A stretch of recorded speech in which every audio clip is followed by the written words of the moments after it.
kemuliaan-Mu yang akan mengubah setiap kehidupan kami, memperbaharui kami sampai satu kelak nanti hidup kami kembali kepada gambar kaulitnya Tuhan, sehingga kami layak di hadapan Tuhan. Kami memuji Engkau, kami mengagungkan Engkau Allah kami yang hidup. Izinkan kami sebentar Tuhan untuk dapat merenungkan firman Tuhan. Berikan hati yang lemah lembut bagi umat tebusan Tuhan yang sudah ada saat ini, baik juga hamba yang menyampaikan firman, urapi di dalam urapan Roh Kudus-Mu, sehingga firman yang kami dengarkan, yang kami terima dari Tuhan dapat memuaskan jiwa kami, sehingga dapat merestorasi kami. Inilah tujuan kami datang kepada Tuhan. Untuk itu persiapkan hati kami di dalam hati yang sungguh-sungguh dapat menikmati firman Allah. Hamba-Mu berdoa secara khusus, berdoa bersama umat Tuhan, apa yang sudah menjadi kesaksian umat Tuhan, keluarga Rumah Bea. Kiranya Tuhan menjawab segala doa dan berikan Tuhan kekuatan dalam keluarga ini, dan juga hati yang tetap teguh menjadi seorang kehidupan anak domba Allah yang mereka miliki adalah Kristus, dan mencapai hidup mereka pada kesempurnaan di dalam pengajaran firman Allah yang hidup. Baik pergumulan-pergumulan yang mereka hadapi, kiranya Tuhan menolongnya. Engkau berikan jawaban yang terindah dan terbaik bagi semua keluarga ini Tuhan. Dalam nama Tuhan Yesus Kristus kami akan terima firman-Mu. Dalam nama-Mu kami berserah sepenuhnya. Haleluya, amin. Baik, puji Tuhan. Silakan duduk kembali.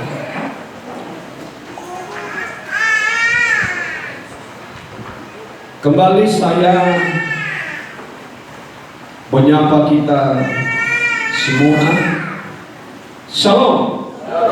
Bersama dengan istri kami mengucapkan banyak syukur dan banyak terima kasih buat kesempatan yang Tuhan berikan kepada kita untuk kita dapat kembali bersama-sama merenungkan firman Tuhan, belajar dari firman Allah yang hidup.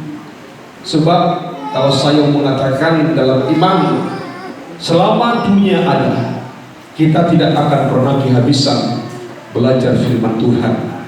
Sebab mengapa saya mengatakan itu, saudaraku yang dikasih oleh Tuhan? Sebab ada 66 kitab, 66 lemari dalam firman Allah ini, di dalamnya penuh dengan rahasia-rahasia Allah. Kalau firman Allah mengatakan seandainya daun-daun dapat ditulisi, maka tidak cukup menulisi rahasia kebesaran Allah. Dan jikalau laut itu dapat menjadi tinta, tidak akan pernah cukup untuk menulisi rahasia kebenaran Tuhan. Maka di sini saya yakinkan kita tidak pernah berhenti untuk belajar firman Allah, karena Tuhan selalu mengungkapkan rahasia yang tersembunyi untuk menjadi kebutuhan kita, untuk menjadi berkat dalam setiap kehidupan kita. Kita sudah mendengarkan pujian dan kita sudah bernyanyi, walaupun tadi dalam ada sukacita, tetapi sukacita itu tetap akan mendorong saya dan saudara untuk banyak menikmati firman Allah pada saat ini. Amin.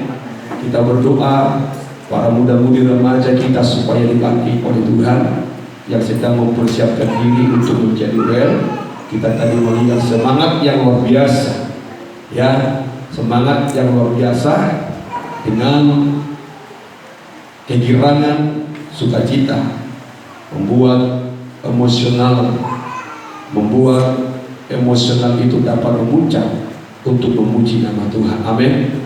Semangat inilah yang harus kita terus kembangkan di dalam hidup kita kepada Tuhan, supaya semangat muda itu bukan hanya bagi orang muda, tetapi semangat muda juga ada di dalam orang tua. Amin.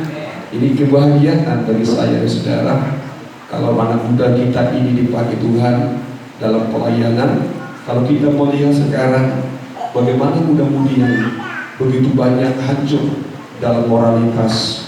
Tetapi kalau kita melihat anak muda kita masih mau melayani Tuhan, kita dukung dalam doa, tetap kita tetap support di dalam kasih dalam Tuhan, supaya mereka semakin meningkatkan pekerjaan atau pelayanan mereka dalam Tuhan.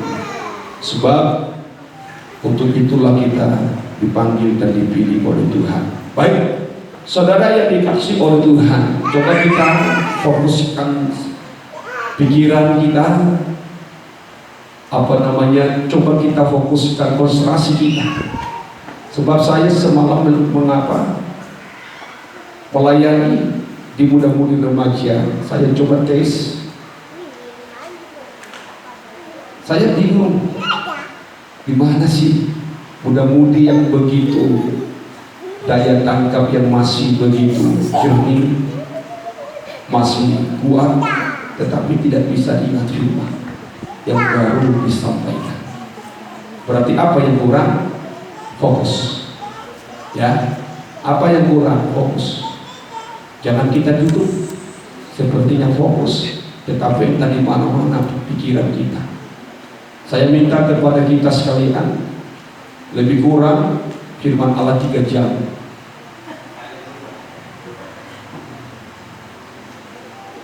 Lebih kurang firman 3 jam.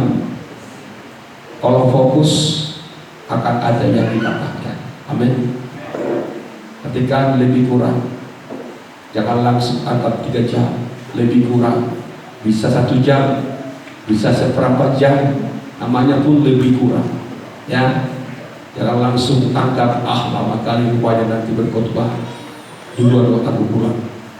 Ya, kita lihat tuntunan sekalian umat Tuhan. Ya, tema firman Tuhan yang ingin kami sampaikan pada saat ini adalah Ikabod. Mungkin kita bertanya, apa itu Ikabod? Ikabod ini muncul di saat Nabi atau di saat Malik Eli bersama dengan keluarga menghina nama Tuhan. Kalau kita dapat melihat nanti di dalam perjalanan umat bangsa Israel, terjadinya Ikabod itu akan menjadi membawa malapetaka besar. Sebab apa saudaraku yang dikasih oleh Tuhan? Di dalam tema ini saya lebih mefokuskan dan menekankan dan menunjukkan kepada kita pada saat ini kuasa dari tabut perjanjian. Dan kita harus memahami bahwa tabut perjanjian itu merupakan satu perintah Allah untuk dibuat di tengah umat bangsa Israel. Tetapi seiring dengan waktu, tabut perjanjian itu dirampas oleh orang Palestina. Maka disitulah lahir seorang anak Pinehas dan namanya dibuat Ikabod. Dan kita tidak mau keadaan itu ada di dalam nikah, dalam hidup kita sebagai anak Tuhan. Janganlah kiranya ada Ikabod dalam hidup kita. Maka saya mengajak kita membaca firman Allah yang tertulis dalam 1 Samuel dalam pasal 4 ayat 20 dimulai sampai ayat yang ke-21. Di sini kita melihat saudaraku yang dikasih oleh Tuhan, Ikabod artinya Allah telah meninggalkan kita. Jangan sampai Allah meninggalkan kita. Jangan sampai Tuhan tinggalkan saya dan saudara. Tetapi biarlah kiranya Allah bersama-sama dengan kita sampai Dia datang yang kedua kali.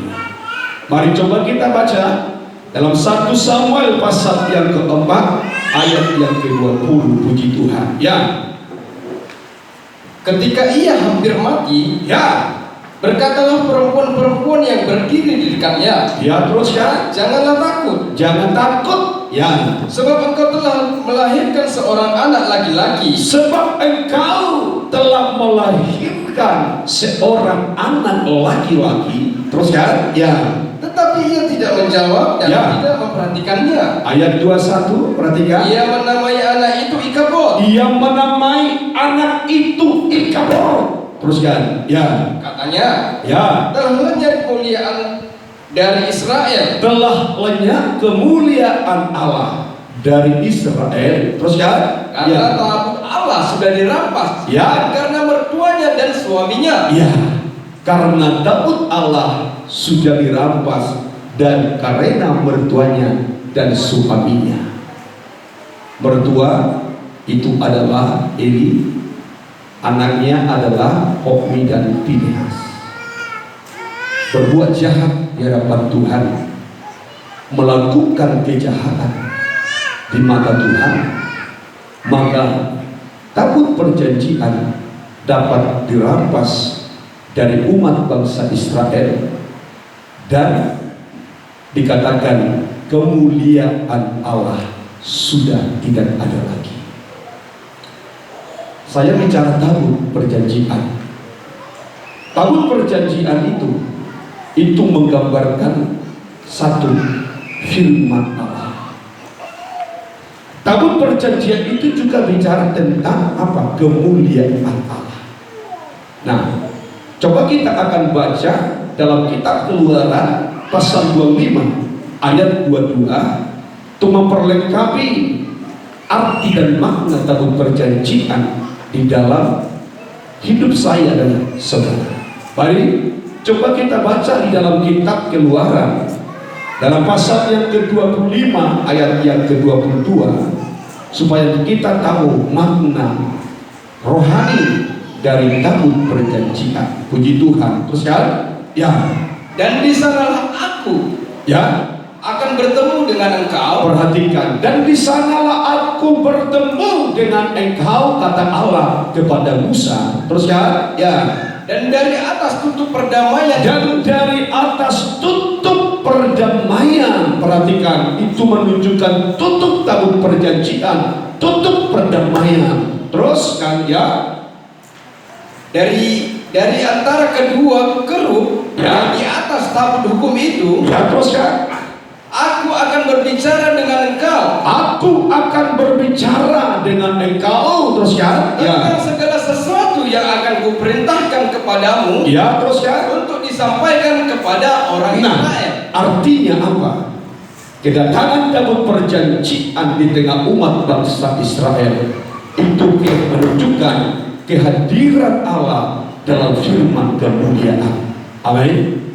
Kalau saya mengatakan kehadiran tabut perjanjian di tengah-tengah umat bangsa Israel itu menunjukkan kehadiran Allah di dalam firman kemuliaan. Coba tunjukkan tabut perjanjian. Ini tabut perjanjian. Ini tabut. Ini tutup pendamaian atau tutup tabut perjanjian itu. Tabut ini menunjukkan menggambarkan gereja Tuhan atau sidang Tuhan. Dan tutup ini menggambarkan pribadi Allah dalam kehidupan tabut ini. Dua, menunjukkan Allah Bapa dan juga Allah Roh Kudus di tengah umat bangsa Israel. Maka saya mengatakan, di saat ada tabut perjanjian di tengah-tengah umat bangsa Israel, maka disitulah adanya firman kemuliaan atau Injil kemuliaan. Nah, Paulus pernah berkata kepada jemaat yang ada di Korintus, jikalau mata kita tertutup kepada Injil kemuliaan, biarlah itu tertutup bagi orang-orang yang mau binasa. Itu menunjuk tabut perjanjian. Maka kalau gereja tidak bicara tabut perjanjian, itu menunjukkan gereja yang tidak pernah hadir Allah di dalam kehidupannya, dalam kemuliaan. Kalau gereja tidak memahami tentang tabut perjanjian, maka gereja tak pernah memahami Injil tentang kemuliaan Allah. Dan saatnya gereja akan masuk di dalam suatu rintangan untuk menuju tanah perjanjian. Sebab nanti kita akan belajar bahkan tabut perjanjian itu sangat begitu luar biasa. Coba ini apa? Ini apa ini? Apa namanya ini? Baterai. Ya, coba kita baca di dalam 2 Korintus pasal 4 ayat 3. Dalam 2 Korintus pasal 4 ayat 3 dan ayat yang keempat. Ya, coba baca dalam 2 Korintus pasal yang keempat ayat 3 dan ayat yang keempat. Tuhan.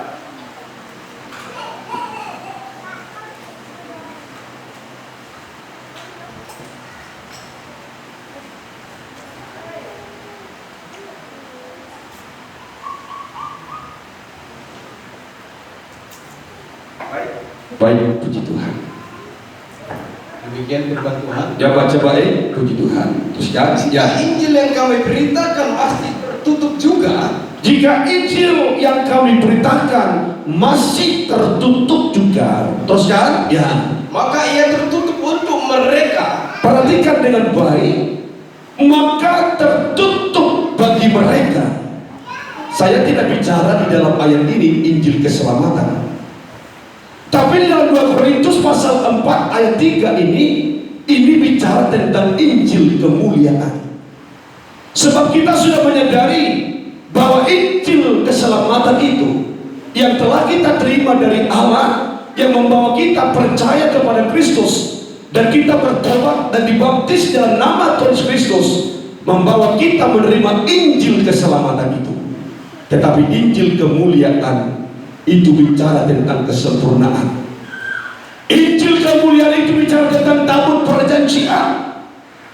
Injil kemuliaan tidak bicara tentang pintu gerbang, tidak bicara tentang mesbah korban, tidak bicara tentang mesbah dupa ataupun yang lainnya.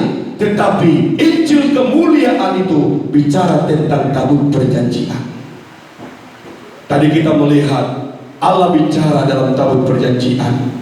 Di saat tabut perjanjian dirampas orang Palestina dari bangsa Israel, ada ikabod, artinya kemuliaan Allah sudah hilang. Maka kita menyimpulkan bahwa firman kemuliaan adalah tabut perjanjian itu. Nah, di sini Paulus berkata, jika Injil yang kami beritakan masih tertutup juga, maka ia tertutup untuk mereka yang mau binasa. Injil apa yang dimaksudkan Paulus dalam 2 Korintus ini? Sekaligus untuk memperlihatkan kita dalam kuasa tabut perjanjian. Yuk kita lihat dalam ayat yang keempat. Perhatikan baik, puji Tuhan. Ya, Yaitu orang-orang yang tidak percaya, ya, yang pikirannya telah dibutakan oleh ilah zaman ini. ya, terus kan? Sehingga mereka tidak melihat cahaya Nah, Injil. perhatikan, sehingga mereka tidak melihat cahaya Injil, terus kan? Ya, Tentang kemuliaan Kristus, ya, yang adalah gambaran Allah. tentang kemuliaan Kristus yang adalah gambarnya Allah. Maka Paulus mengatakan, inilah Injil kemuliaan, dapat melihat kesempurnaan Allah di dalam Kristus itu. Maka saya katakan tabut perjanjian harus ada dalam gereja. Artinya firman kemuliaan atau Injil kemuliaan harus ditanamkan, harus dinyatakan di dalam penggembalaan, di dalam gereja, untuk membawa gereja masuk melewati segala rintangan dalam perjalanan hidupnya menuju tanah Kanaan surgawi. Sebab tanpa tabut perjanjian, orang Israel tak pernah bisa menembusi segala rintangan, segala tantangan dalam perjalanan mereka untuk menuju tanah Kanaan. Tetapi di saat tabut perjanjian ada bersama-sama dengan orang-orang Israel, maka mereka mampu melewati sungai Yordan, mereka mampu melewati Yeriko, mereka mampu menghadapi musuh-musuh mereka. Di saat ada tabut perjanjian, artinya di saat ada Injil kemuliaan Allah bersama dengan bangsa atau umat Israel. Jadi saudara jangan menganggap sepele pengajaran. Kalau saudara mau belajar pengajaran ini, saudara harus bersyukur kepada Allah bahwa saudara sedang dituntun untuk memampukan diri kita melewati segala rintangan dalam hidup kita ini. Maka tadi saya mengajar lebih dulu Ikabod. Di saat ada Ikabod, maka hilang kemuliaan Allah karena tabut perjanjian sudah dirampas oleh orang Filistin. Tabut perjanjian tidak lagi ada di bumi ini. Walaupun banyak sekarang mempersoalkan tabut perjanjian secara jasmani yang pernah dibangun oleh Musa, ada di sana, ada di sini, itu hanya bayangan yang ada di surga. Sesungguhnya tabut perjanjian dalam Wahyu pasal yang ke-11 ayat 19 dikatakan bahwa tabut perjanjian yang sesungguhnya ada di bait suci Allah di surga. Amin. Dan itulah yang diturunkan untuk membawa firman kemuliaan bagi orang Israel. Sebab tanpa tabut perjanjian, Allah tak pernah bicara bagi umat bangsa Israel tentang kemuliaan. Tetapi di atas tabut perjanjian, di mana tadi dikatakan di atas tabut perjanjian ada tutup pendamaian, di mana Dia berkata-kata, di mana Dia berfirman, di mana Dia berbicara untuk mengungkapkan segala sesuatu yang akan terjadi bagi umat bangsa Israel. Dan itulah firman Allah. Maka saya ajak kita orang pengajaran dapat belajar banyak tentang pengajaran ini. Sebab saya melihat ajaran-ajaran yang berkembang dan bertumbuh.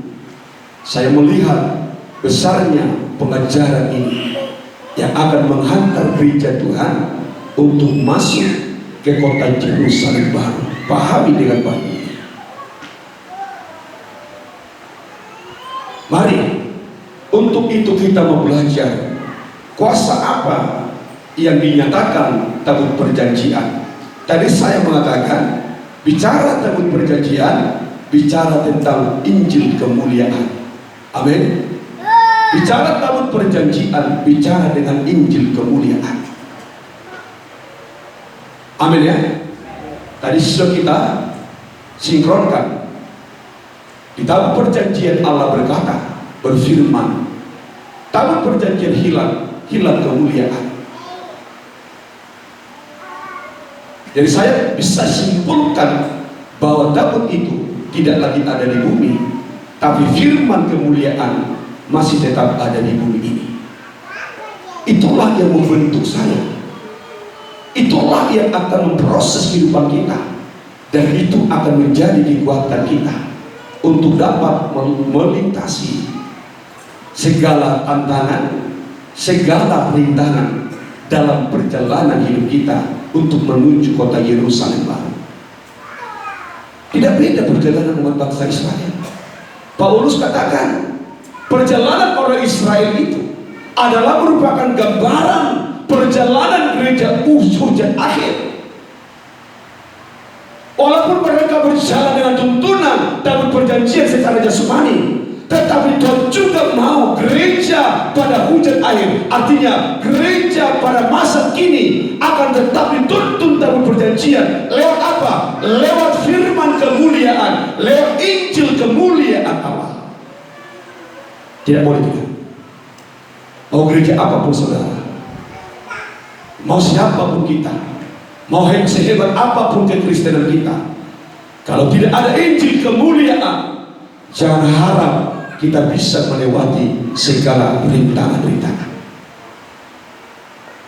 Injil keselamatan kita sudah terima, yang membawa kita percaya pada Kristus, yang membawa kita mengenal Kristus dalam kematian dan kebangkitannya. Injil keselamatan itu membawa saya dan saudara untuk menerima baptisan roh Allah, untuk mendapatkan roh dalam kehidupan kita dan karunia-karunia roh. Tetapi bicara tentang Injil kemuliaan, itu bicara tentang kesempurnaan. Bicara tentang Injil kemuliaan, Allah bicara tabut perjanjian, sebab disitulah Kristus bertahta di dalam kuasa keallahannya. Kita harus lihat kita harus pahami, kita harus mengerti. Tetapi untuk masuk ke sana, Injil keselamatan itu tetap harus kita tetap perjuangkan. Bukan berarti kita meninggalkan Injil itu, tetapi Injil keselamatan sudah menjadi gaya hidup orang Kristen untuk mendapatkan Injil kemuliaan. Amin. Sekali lagi saya katakan, Injil keselamatan sudah menjadi gaya hidup orang Kristen. Untuk apa? Untuk mencapai Injil kemuliaan dalam kehidupannya, supaya kita bisa mencapai kesempurnaan. Puji Tuhan. Amin. Itu tidak gampang bagi orang Kristen. Maka saya ajak gereja Tuhan, jemaat Tuhan, dalami pengajaran. Pelajari pelajaran ini, supaya saudara semakin tahu sampai di mana kita dikirim oleh Tuhan. Lihat kekuatan tabut perjanjian. Tadi saya katakan, kalau saya bicara tabut perjanjian, saya bicara Injil kemuliaan. Lihat kekuatan Injil kemuliaan.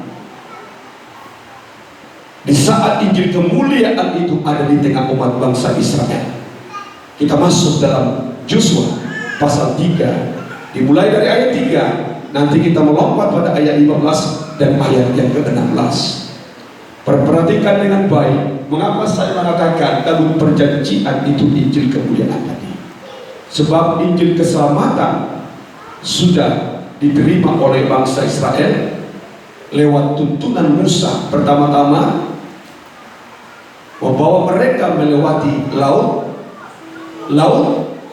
di perahu. Alkitab mencatat itulah baptisan air bagi umat bangsa Israel. Gampang belajar firman kalau kita mau,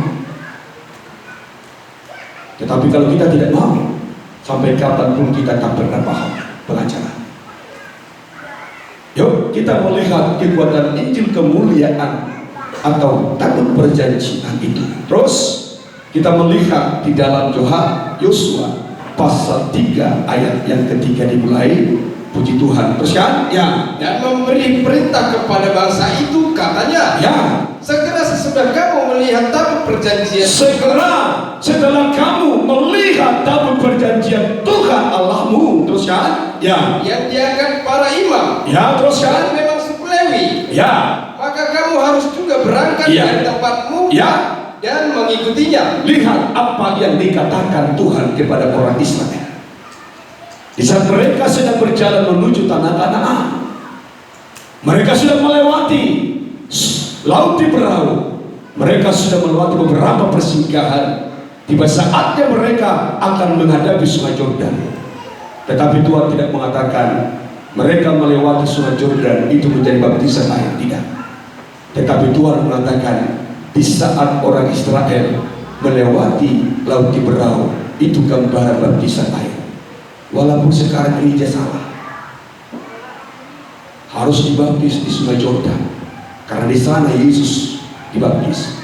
Kalau kita belajar dalam perjalanan orang Israel, kalau memang benar mau dibaptislah di laut di perahu.